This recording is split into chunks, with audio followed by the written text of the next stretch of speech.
안녕하세요. 달고만 홈세미나로 인사드립니다. 교육 인플루언서 예술책으로 활동하고 있는 정예슬 작가입니다. 우리가 지난 시간에는 문해력 고민들을 살펴봤어요. 이번 시간에는 문해력을 이루는 4가지 핵심 영역을 알아보고 이것을 효과적으로 키울 수 있는 실전 활동들을 소개하겠습니다. 문해력의 4가지 영역은 다음과 같습니다. 첫째, 읽기 혹은 독해력입니다. 글을 정확하게 읽고 의미를 이해하는 능력을 말합니다. 둘째는 어휘력이에요. 단어의 의미를 알고 상황에 맞게 사용할 수 있는 능력입니다. 셋째는 문법입니다. 문장의 구조와 규칙을 이해해서 올바르게 읽고 쓸 수 있는 능력입니다. 마지막은 사고력입니다. 이 읽은 내용을 바탕으로 분석, 추론, 비판, 창의적으로 생각하는 능력을 말합니다. 이 4가지가 균형 있게 발달해야 문해력이 제대로 성장할 수 있습니다. 그렇다면 읽기, 어휘, 문법, 사고력을 기르기 위해서 가정에서 실천할 수 있는 활동에는 어떤 것이 있을까요? 이 강 엄마표 문해력 루틴 만들기에서 소개해드렸던 다양한 활동들 외에도 추가로 할 수 있는 것들을 가지고 왔습니다. 첫 번째 읽기 영역은 모든 학습의 시작이기 때문에 매일 꾸준히 짧게라도 읽는 습관을 들이는 것이 중요합니다. 앞서 말씀드렸듯이 15분이라도 소리내서 읽고 다양한 장르와 일상생활에서 글자 읽기를 연습하는 것이 중요해요. 두 번째 어휘는 아무리 글을 정확히 읽어도 단어의 뜻을 모르면 이해하기 어렵습니다. 영어 공부와 마찬가지예요. 문맥의 흐름에 따라 짐작하는 것에는 한계가 있거든요. 똑같은 소리가 나는 단어라 할지라도 완전히 다른 뜻으로 해석될 수 있어요. 그래서 국어사전 찾아보기 활동이 필요합니다. 유아나 초등학교 저학년 친구들의 경우에는 부모님이 대신 찾아주시되 나만의 단어장이라는 이름으로 차곡차곡 새로 알게 된 단어들을 그림 형태를 빌려서 기록해두면 좋습니다. 또 대중교통이나 자가용으로 이동하는 중에 끝말잇기, 반이어 찾기 등 말놀이를 하는 것도 굉장히 어휘력을 높이는 데 좋은 활동들이에요. 이맘때 한자 관련 학습 만화나 간단한 영상을 보는 것도 좋습니다. 교과서의 80% 이상이 한자라는 사실 알고 계신가요? 한자를 쓰지는 못하더라도 한자의 뜻을 알면 처음 보는 단어라도 그 의미를 추론할 수 있습니다. 세 번째는 문법입니다. 문법은 단어를 올바르게 배열하고 문장을 정확하게 해석할 수 있게 도와줘요. 저학년 시기에는 어려운 규칙을 외우기보다는 다양한 문장 구조 속에 자연스럽게 노출되도록 하는 것이 좋습니다.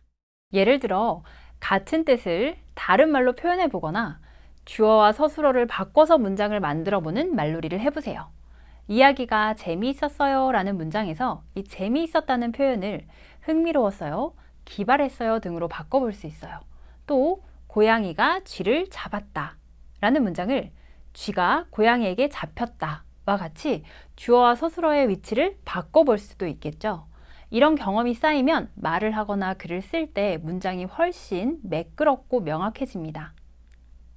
네 번째는 사고력이에요. 책 속 내용을 그대로 받아들이는 게 아니라 왜 그랬을까? 다른 방법은 없었을까? 를 생각해 보도록 잠깐 멈추어 주세요. 사고력에는 분석, 추론, 비판, 창의적 사고력이 모두 포함됩니다. 예를 들어서 동화 속 주인공이 어떤 선택을 했을 때 그것에 대해서 장점과 단점을 나눠서 말하게 하거나 결말을 바꿔서 새로운 이야기를 만들어 보게 하는 것이 효과적이에요. 정리하자면 문해력은 읽기, 어휘, 문법, 사고력 4가지가 함께 발달해야 완성됩니다. 하지만 저학년의 발달상 모든 영역을 균형 있게 끌어올리기란 쉽지 않습니다.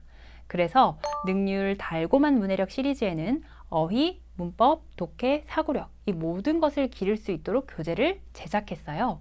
한꺼번에 다 풀기보다는 요일을 나누어서 조금씩이라도 접해본다면 가랑비에 옷 젖듯이 조금씩 문해력이 길러지리라 믿습니다.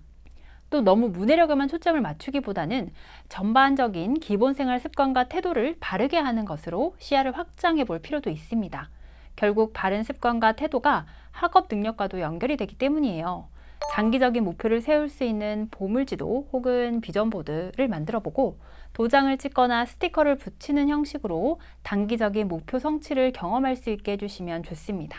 아직 어린 친구들이라 진로에 대한 부분이 명확하지 않고 수시로 바뀔 수 있어요. 하지만 앉아서 그림 그리기, 종이 접기 혹은 책을 읽는 정적인 활동을 좋아하는지, 놀이터에서 뛰어놀거나 자전거를 타는 등 활동적인 아이인지, 여러 친구와 노는 걸 좋아하는지, 혼자 있는 시간을 더 좋아하는지 등등 각자의 성향은 조금씩 드러나는 시기입니다. 목표를 세울 때 좋아하는 일을 더 즐겁게 할 수 있도록 하고 새로운 일에도 도전해 볼 수 있게 도와주면 좋습니다. 올해 꼭 이루고 싶은 일, 3년 안에 혹은 5년 안에 꿈꾸는 모습이나 일 등을 사진으로 붙여서 매일 바라보게 해주세요. 이게 바로 꿈으로 향하는 지름길인 보물지도랍니다. 꿈을 이루기 위해서 매일 독서 30분, 줄넘기 50회, 이렇게 작지만 꾸준히 실천할 수 있는 목표들을 플래너에 쌓아가도록 해주세요. 보물지도와 플래너는 단순히 목표를 꾸미거나 계획을 적는 활동만이 아닙니다. 보물지도는 꿈을 구체적으로 그려보는 활동이자 장기적인 목표와 동기를 시각화하는 도구이고요. 이 플래너는 그 꿈을 향해 나아가는 발자국을 기록하는 활동이에요. 이 두 가지가 연결이 되면 아이는 내가 왜 공부를 해야 하지? 왜 책을 읽어야 하지? 이런 걸 스스로 이해할 수 있습니다.